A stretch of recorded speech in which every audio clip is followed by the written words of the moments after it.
So there will be three of us, and generally what works best is do me, and like we'll be moving this way, and then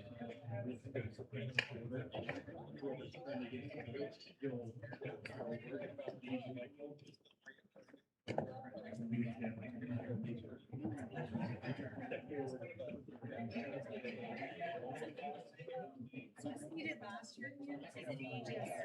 Just one quarter, first half, one quarter, second. Yeah, I don't know. You're gonna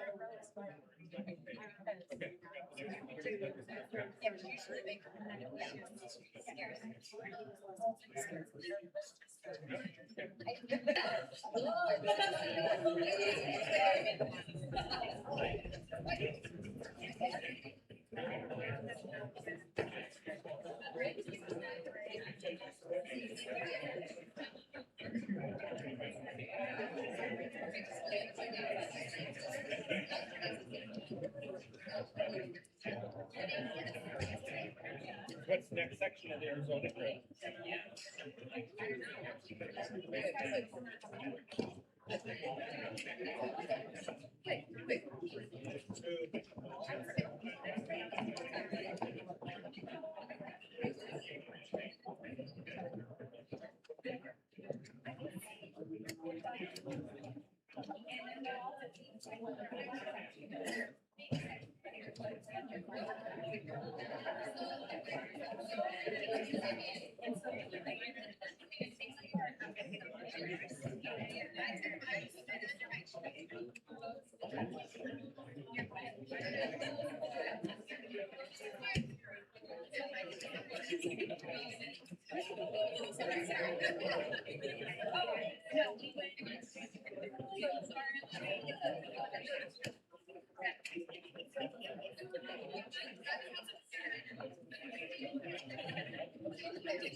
That was good.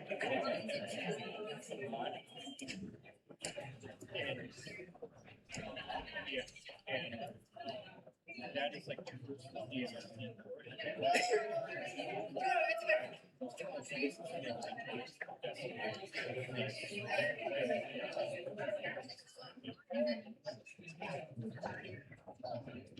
I mean, it was challenging. I mean, there were, yeah.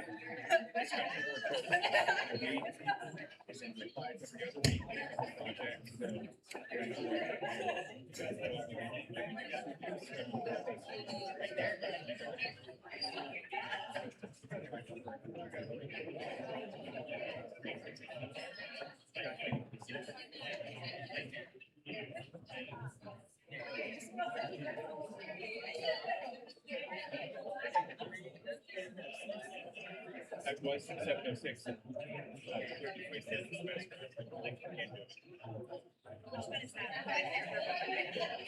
sure.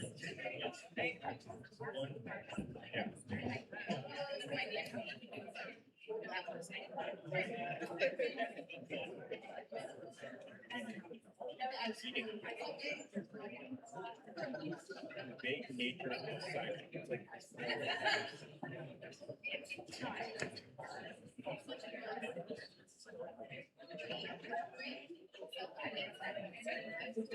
no, I mean it was just it was just like engagement between little intro videos, emails every week.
Like when I get marriage right now, it's not so hard. She gets the kids and then about their training program.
Mic check 1, 2.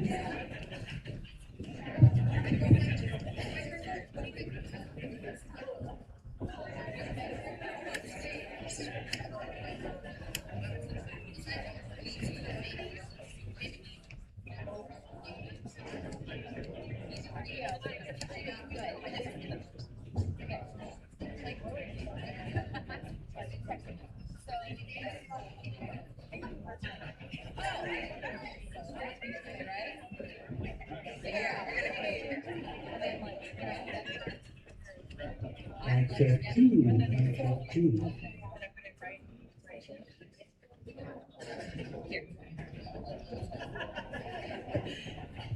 So I'm gonna have it like this, and then I'm gonna hand it to.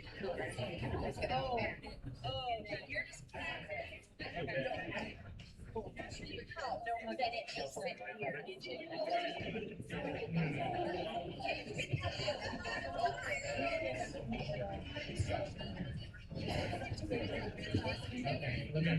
You mean chain of sex? you have to remember, yeah. So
Okay, there's the third mic check. That sounds good.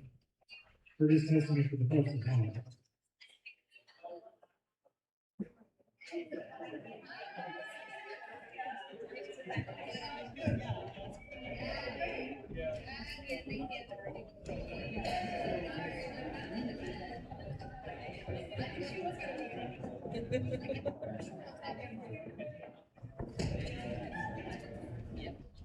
coming through?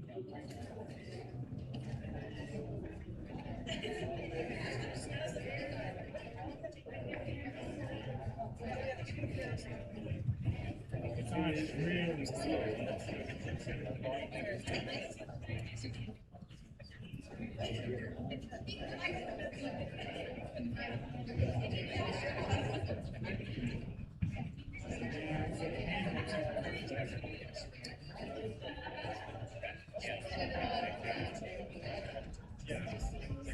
Okay, I think.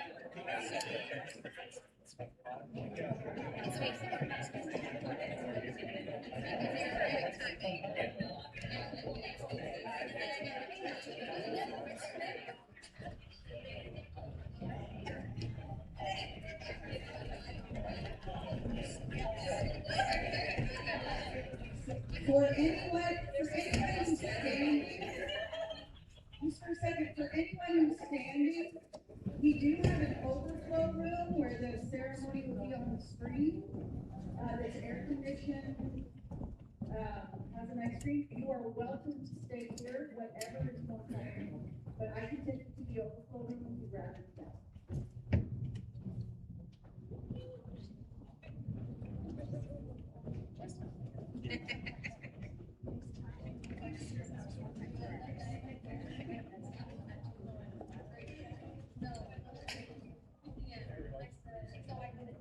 All right.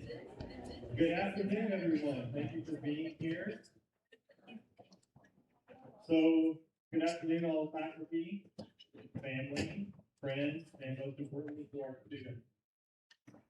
Thank you for joining us today. My name is Joe Harrison, and I am the Associate Program Director and Director of Clinical Education here at the NAUPA program. Dr. Kirsten Bonham, our program director, sends her sincere apologies that she is not able to be present here today to celebrate the moment with you. There are, just FYI, there's like 3 extra seats up here. 5 extra seats. Now, 2, 3. Okay. Okay.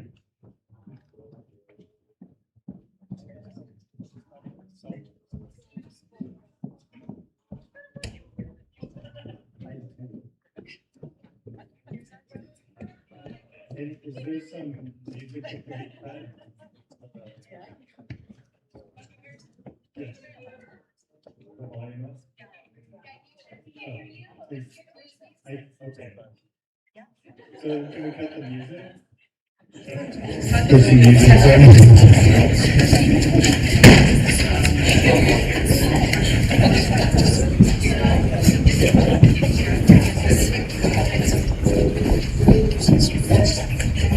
Sorry, just one moment. Can you hear me better now? Yes. We're still working on the music.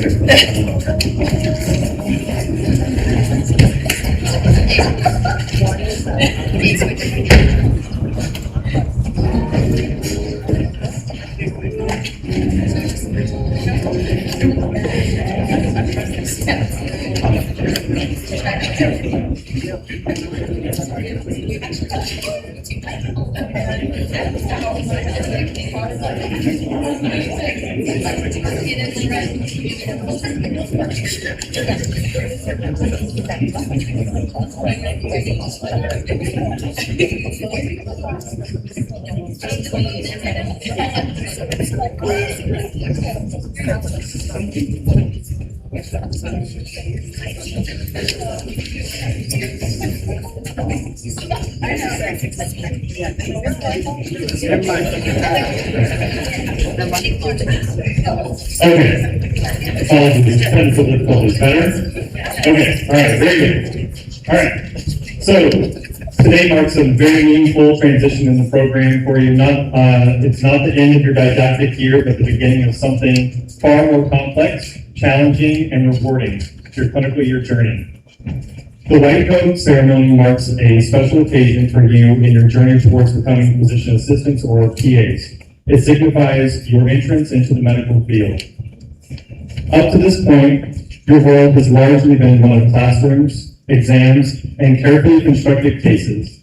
You've learned science, you've built the foundation, you've learned to speak a new language, one filled with acronyms, lab values, and the occasional moment of realizing you now casually use the word differential even at the dinner table. But now, you're stepping into your clinical year where the questions aren't multiple choice, the patients aren't standardized, and Googling or asking your AI friend during an encounter is generally, well, frowned upon. In the months ahead, the learning becomes real. You will walk into hospital rooms where the answers are not on the slide deck.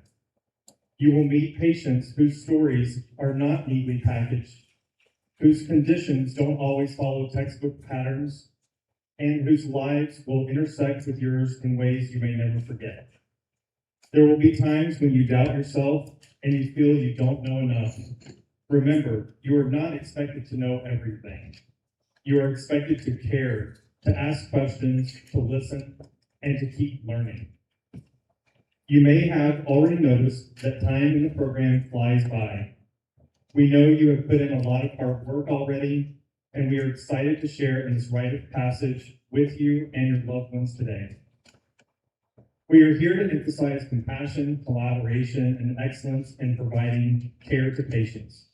Rather than waiting until graduation to recite the oath, you will do so today. Our hope is that this serves to underscore the values that are embraced at the core of healthcare and to serve as a reminder of the importance of science. All right, just to clarify, I am a PhD doctor, not an MD or DO doctor, but I am a PA. Woo woo! All right, so there are moments in healthcare that stay with you, and I'm already getting emotional. And define what it means to be a member of a profession focused on caring for people. And that's what this ceremony is really about. So it is truly a privilege for me to be here with you today, probably my second greatest privilege other than to teach you, and to share this moment with you and with the people who have supported you along the way. So what is a white coat ceremony? The white coat ceremony, as Dr. Harrison mentioned, marks someone's entry into a healthcare profession. Still a novice, but entrusted to do the things necessary to become a healthcare professional, in this case, a PA. In the first year, this includes a lot of book work and a lot of tests and quizzes, but also learning to provide patient care. And in your second year, it's in the clinic where you will see real patients, which is a big responsibility. The first white coat ceremony was in 1993 at Columbia University's College of Physicians and Surgeons, and they are now part of health professions program training across the country and actually around the world. Since then, some have criticized the white coat as a representation of elitism or separation from others, including our patients. And I see those arguments. I almost never wear my white coat, and my patients call me Betty, although my students call me Dr. Coco. That said, the white coat can in fact be a powerful symbol for patients, a symbol of your expertise and to help people in a time of need, or your potential to help them in a time of need. And while it is a powerful symbol, it should not be a symbol of power or of privilege in an elitist sense, but of the privilege of simply being able to care for people who, in any other setting, would be strangers. These are challenging times in healthcare and beyond, and it can be difficult to remember what's truly important. Perhaps nothing puts that in perspective more than when your health or the health of a loved one is threatened. So, for those not hip to the medical culture, the short white coat is worn by students or health professionals in training. Although some full-fledged providers choose to wear a short white coat as a symbol that they are always students, always committed to learning, or because they find the short white coat more comfortable. Long white coats, like this one, yes, they show that someone has completed all the requirements necessary for their profession. In my case, wearing a long white coat reflects that I'm speaking at a white coat ceremony. Long white coat for me, short for you. However, this doesn't mean that I don't value the white coat as a symbol of a healthcare professional. So I'm going to share a few instances when I was reminded of what being a healthcare provider means to me. And this is where I get a little emotional. So these are my versions of the white coat. The kindness that my first preceptor showed to me when I was very nervous. I was convinced I didn't know nearly enough, and I didn't. But he reassured me that I would learn. My preceptor, who, after seeing a patient who was angry and unkind, did not complain, but said, "You know, she is always so nice. She must really be in a lot of pain." The physician, who almost 25 years ago took the time to stop and tell me how deeply sorry he was, that there was nothing more he could do for my dying father. The PA who told me when my infant daughter was hospitalized that I wasn't expected to be a PA in that moment, but was allowed to be a mother. That infant just finished one of her law school finals, and I still remember the relief that those words brought to me. And I already see the white coat in your class, in the way you support one another, and in your commitment to learning. In closing, some days being a PA will feel like a job. You'll study, you'll work hard, and yes, you will complain. The PA profession was born from a need. In the 1960s, Dr. Eugene Stead Jr. recognized the critical shortage of primary care physicians, and with a bold vision and the support of colleagues and medical educators, graduated the first class of PAs in 1967 from Duke University. 59 years later, here you are, answering that same call in a new era with new challenges and opportunities. As you prepare to enter the clinical phase of training, I want to ask you to take a moment of reflection. Why have you chosen to become a PA? What drives you to step into exam rooms and advocate for patients and to keep on learning? Your why will be your anchor on the long days and difficult cases. It will remind you of your purpose. And just as important, how? How do you want to show up to the profession? How do you want your patients, colleagues, and community to experience your care? This how is about more than just clinical skills. It's about humility, empathy, curiosity, and integrity. It's about how you treat your team and how you treat yourself. It's about bringing your full humanity into the room every single day. So as we celebrate what you've accomplished, don't lose sight of what lies ahead and who you are becoming. The didactic year has trained your mind. The clinical year will stretch your heart and test your resolve. As you walk into this next chapter, carry your why and your how with you. They will help you not become just a PA, but to become the PA that your patients need the most. I want to share with you a writing from a former second-year PA student. As he was nearing graduation, he was asked to share something he learned from rotations to the first-year class as they were about to start their clinical year, just as you are now.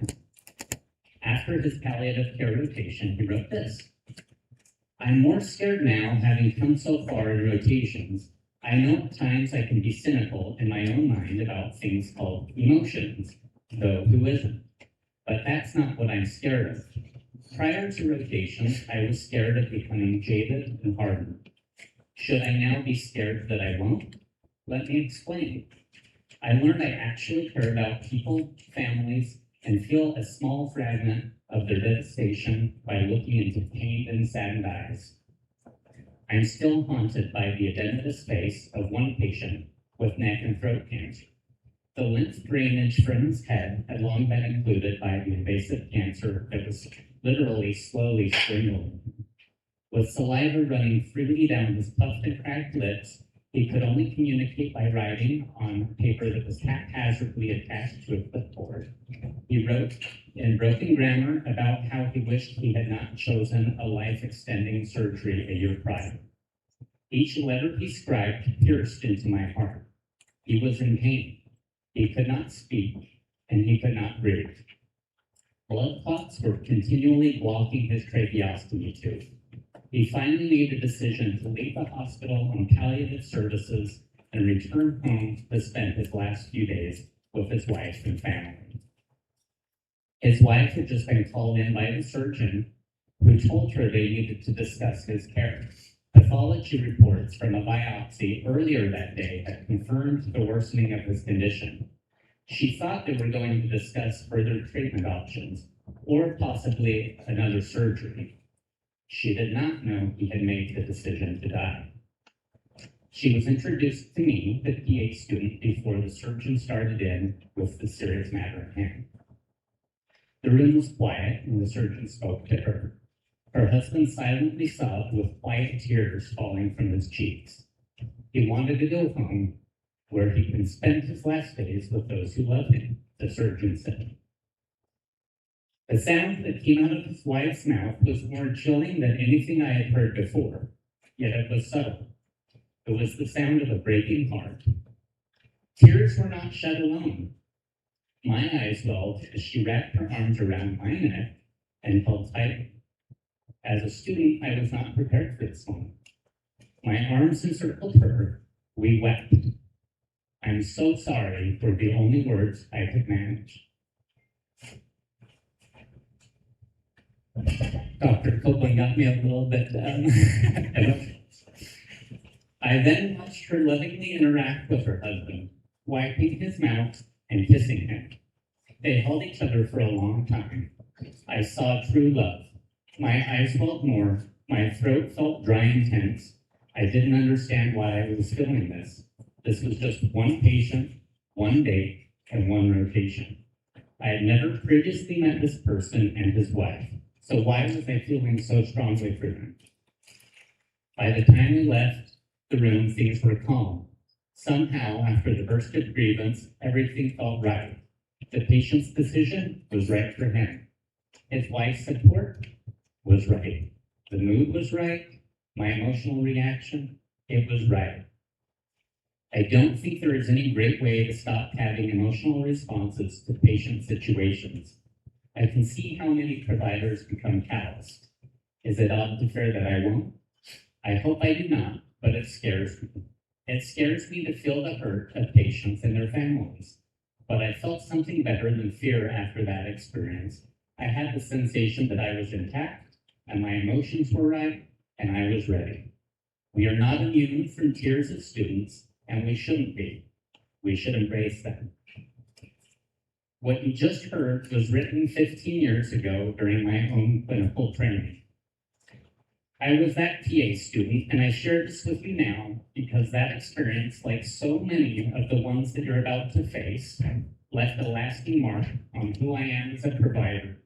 It taught me something I hope you'll carry with you, that what you bring into the room, your presence, your compassion, your humanity, is just as vital as the clinical knowledge you've worked so hard to develop. Empathy is not a liability in medicine. It is one of your greatest tools. In the months ahead, you will witness pain, healing, hope, and heartbreak. Some moments will shape you, others will shape you. You may question whether you're ready, whether you're strong enough to carry what your patients will share with you, but that is part of becoming a PA. Don't resist these emotions, embrace them. Let them remind you of why you chose this path and what kind of provider you want to become.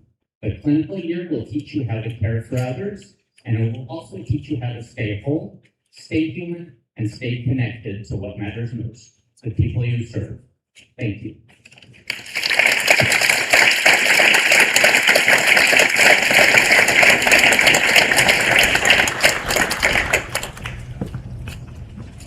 Thank you, Dick. We need to remember to include some Kleenex. So now we're going to proceed with the presentation of your white coats. Today we will be having Mr. Nick Goodman, one of your professors, who's going to be reading out the names. And then Mr. Ian McLeod, Dr. Nicole Persky, and Ms. Susie Schlax will be cloaking students with their white coats. First, we will have Mr. Goodman come on up.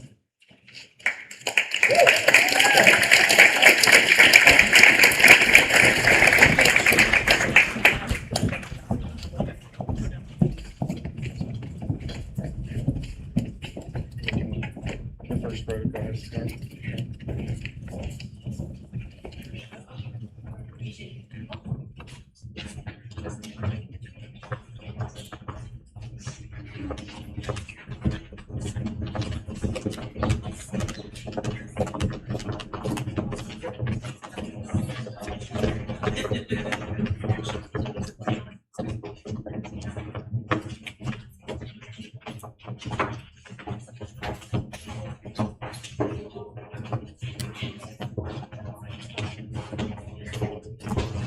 Ariana Avalos.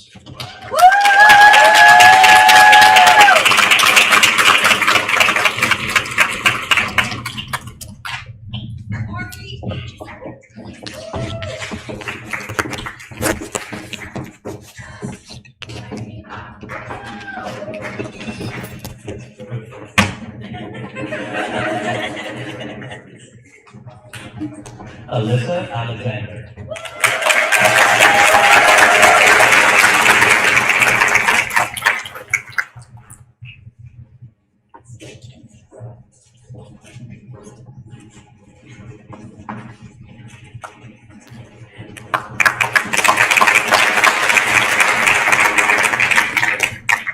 Sarah Alsaid.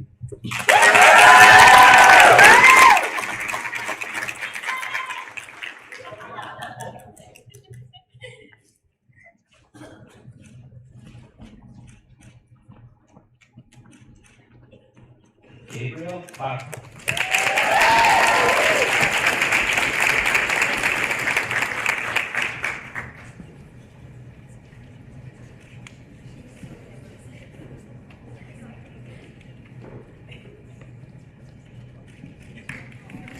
Harry Costa.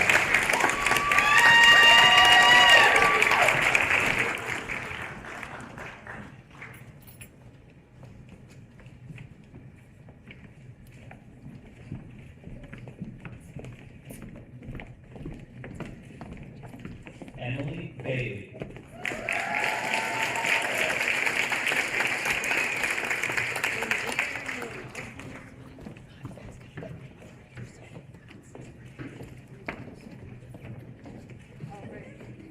Tanner Batista.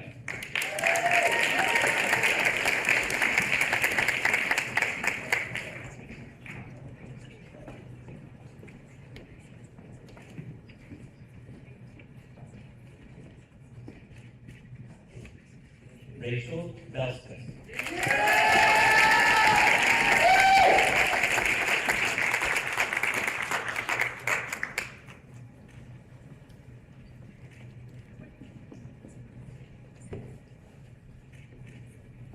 Daniel Bracamonte.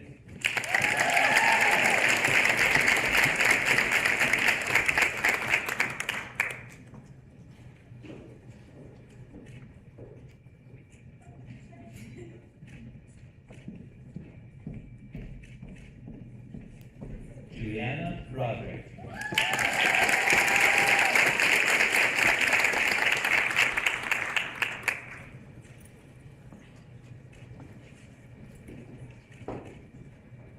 Callie Kudrow.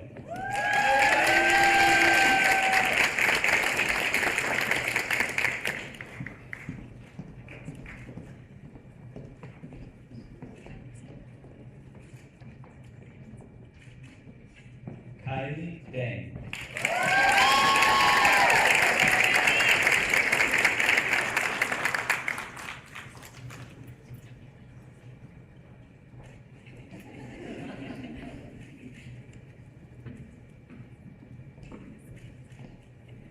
Ashley Davis.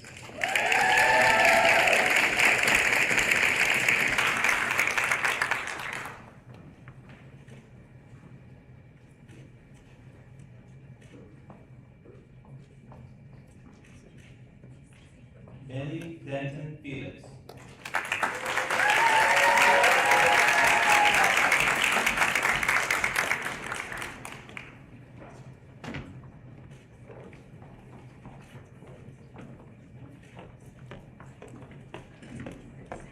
Matthew Doran.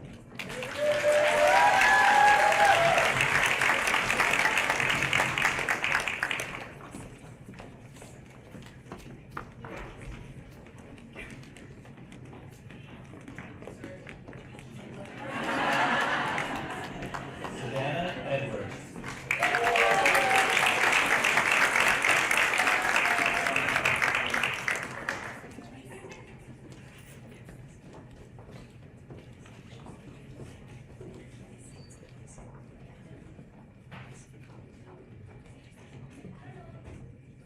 Bronte Ellsworth.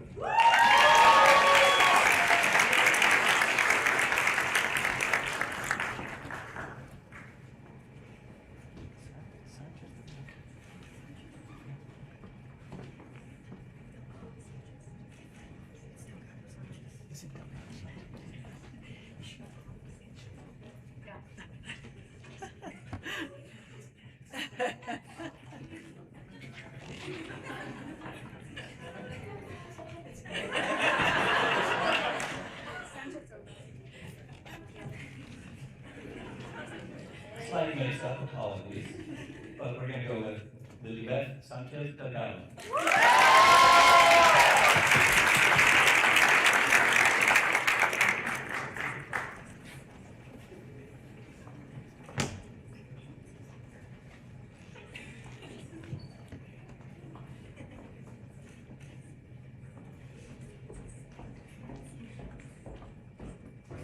Madison Evans.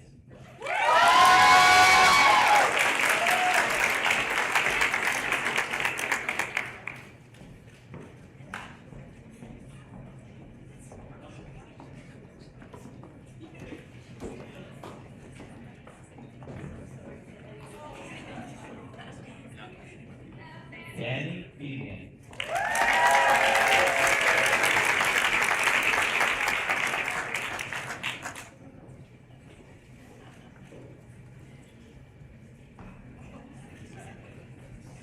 Justine Frank.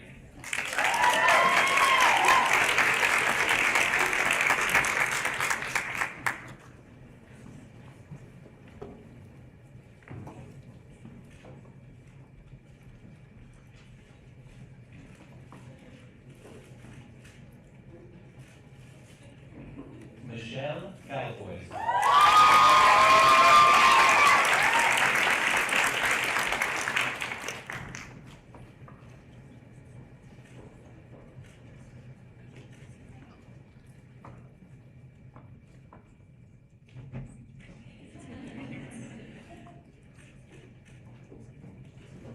Michaela Gallegos Villegas.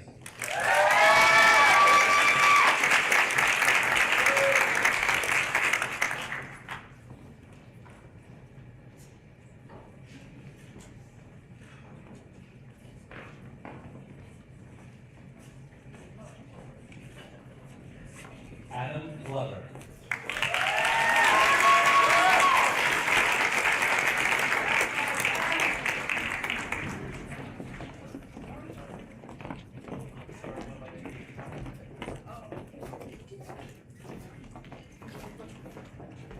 Michael Gabriel Gonzalez.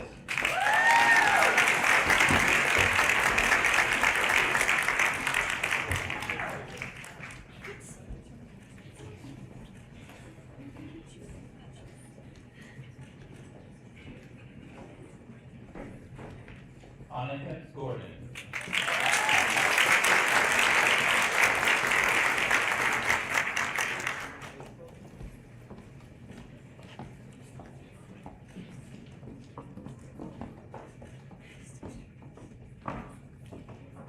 Brenda Liliana Gomez Herrera.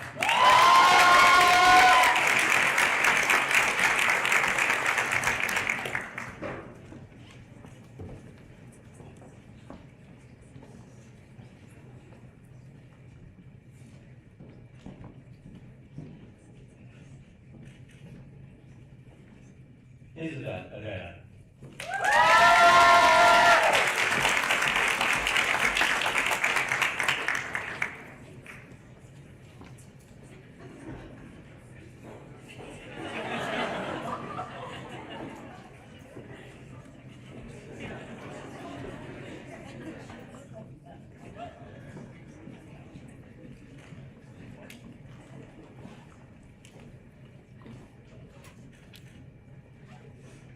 Jacob Johnson.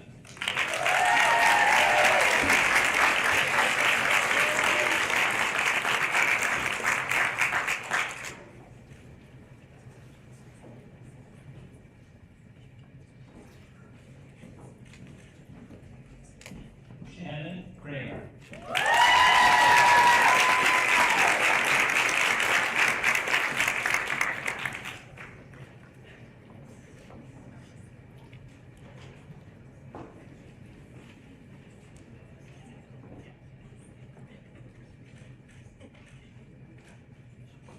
Kyle Lavisa.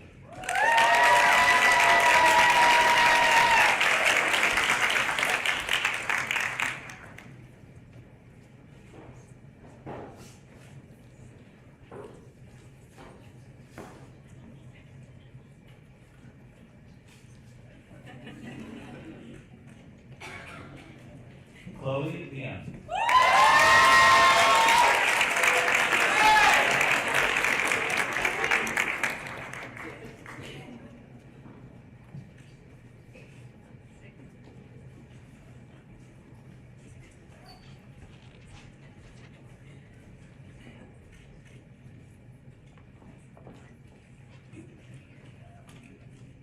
Jesus Obrea Magaña.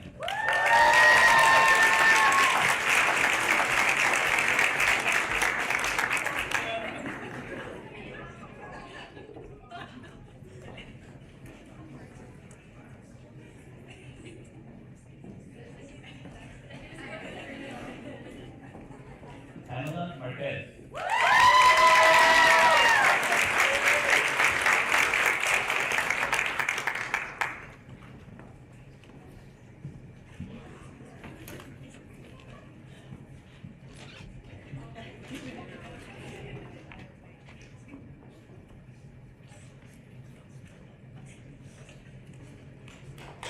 Amy Pacheco Mata.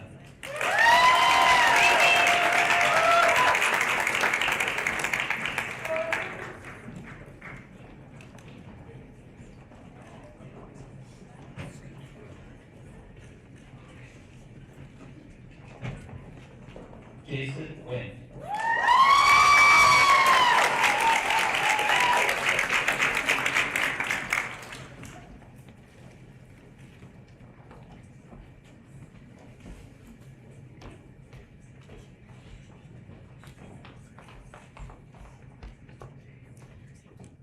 Sarah Nicholson.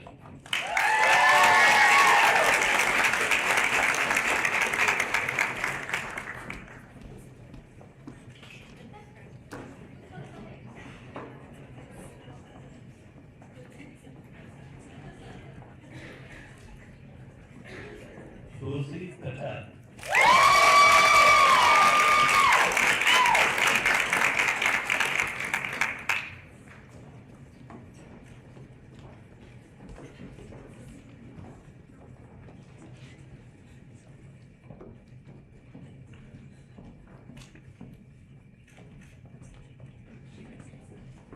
Alyssa Piper.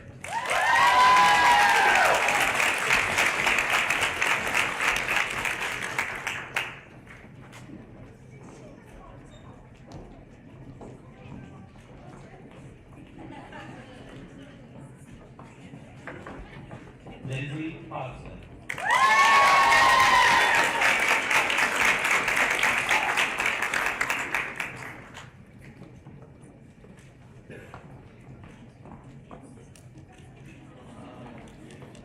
Omar Cueva.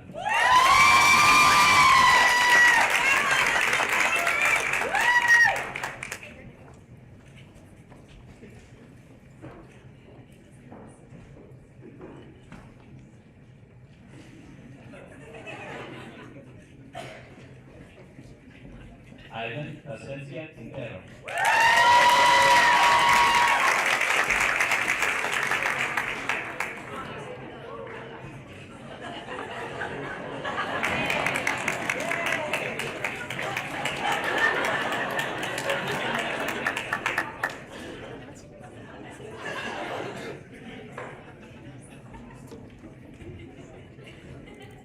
I love that.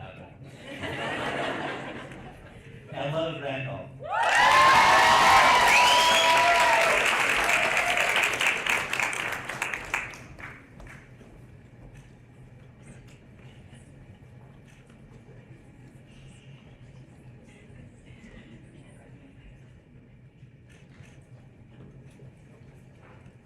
Kirsten Ress.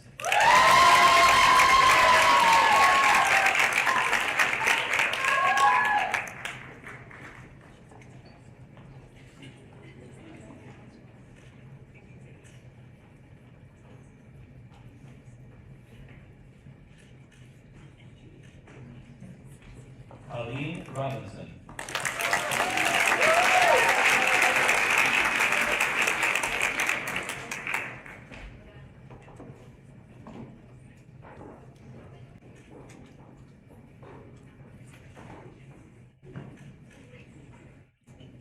Alyssa Rodriguez.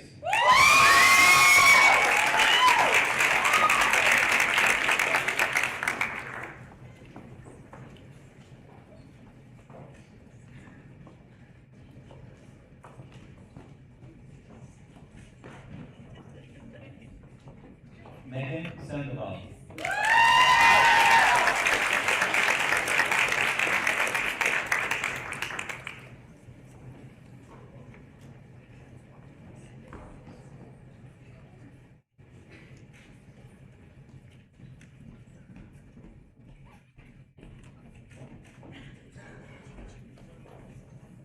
Ethan Starko.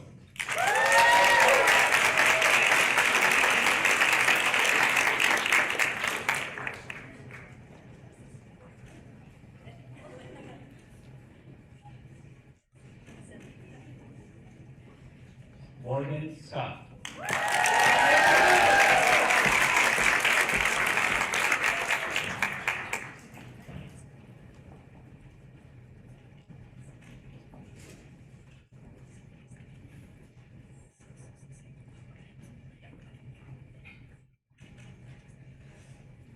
Samantha Simonian.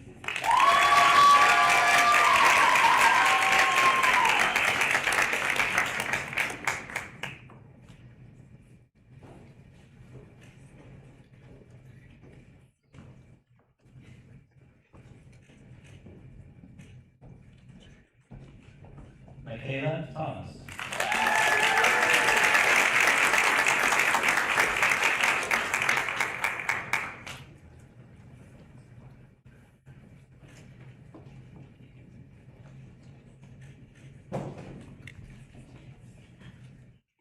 Our next student we actually got a misprinting in our program.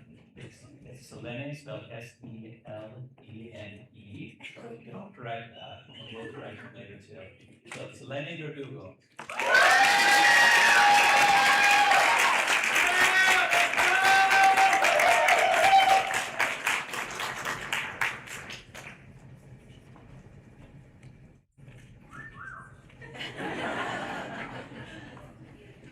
Daniela Vigila.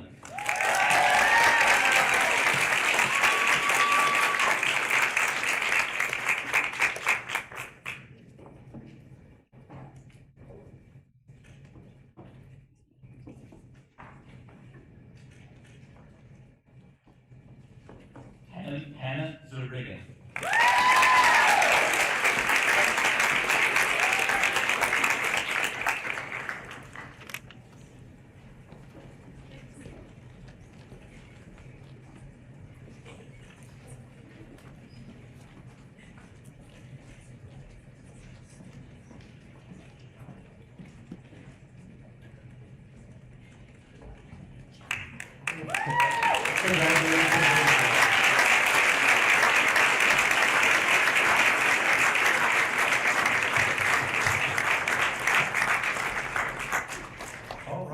So moving forward, we're now going to have the class president, Kyle Bertson, come and lead the class in the PA profession oath.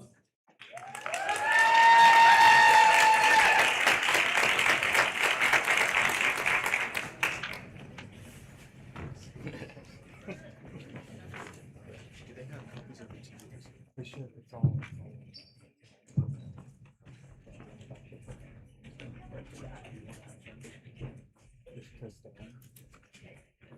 Will the cohort of 2027 please rise?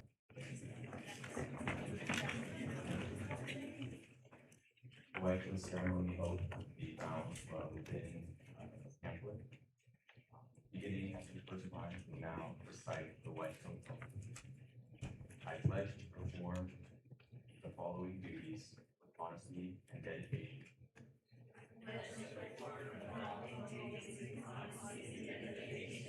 I will hold as my primary responsibilities the health, safety, welfare, and dignity of all human beings.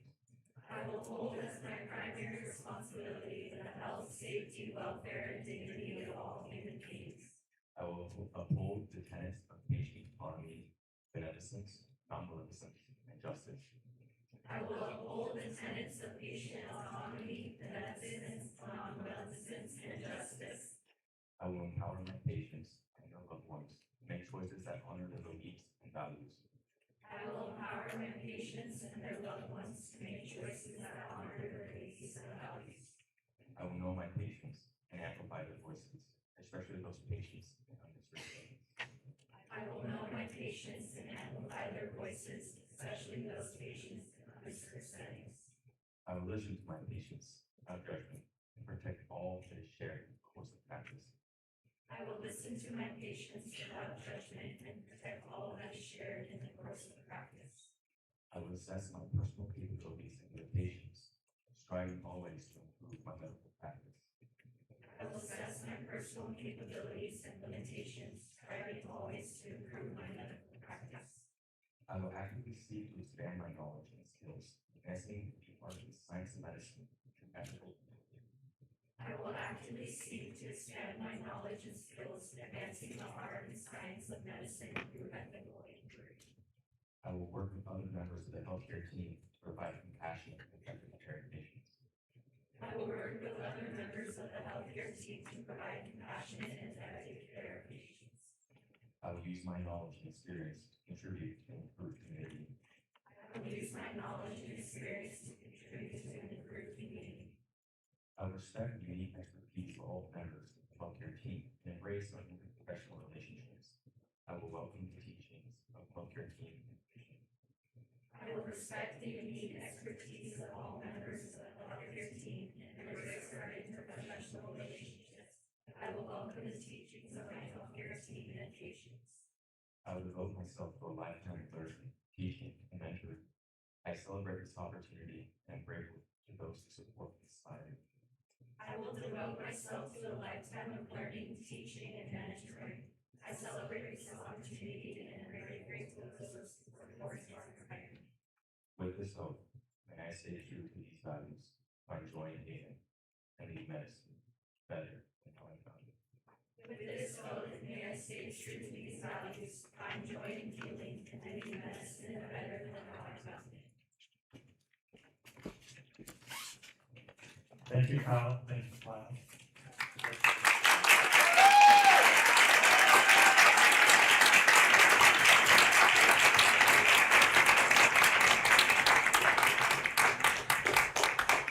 For some closing remarks, we're now going to have our founding program director, Rick Dean.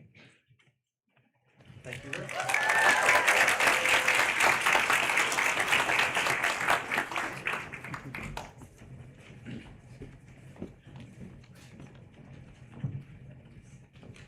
As our time together this evening comes to a close, I realize I'm now the only thing that's keeping you from refreshments.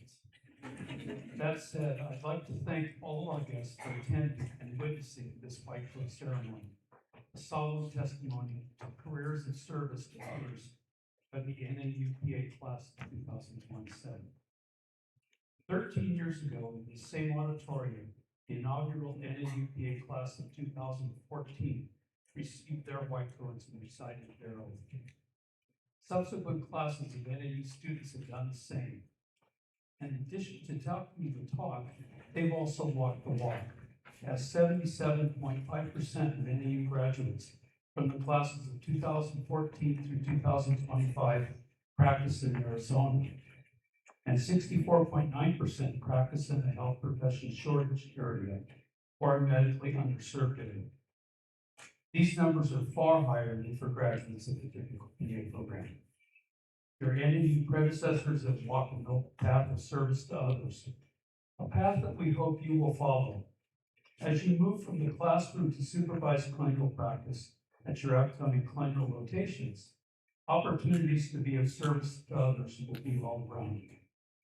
As illustrated many times tonight, this ceremony marks the point in your education where an important transition occurs, where your knowledge of medicine guides you in decisions, but your human interactions with your patients, healthcare team, your community, and your profession will determine how effectively you serve others.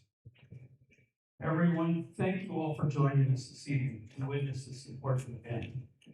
And please join us immediately after the ceremony in the lobby of the Health Science Education Building next door for refreshments and to celebrate this important transition with our students and friends and families. Thank you all.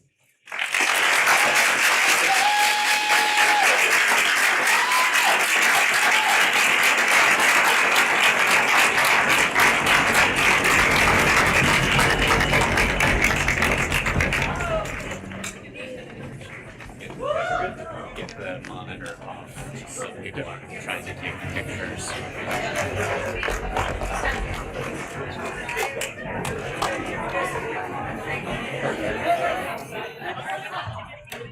Good job, team.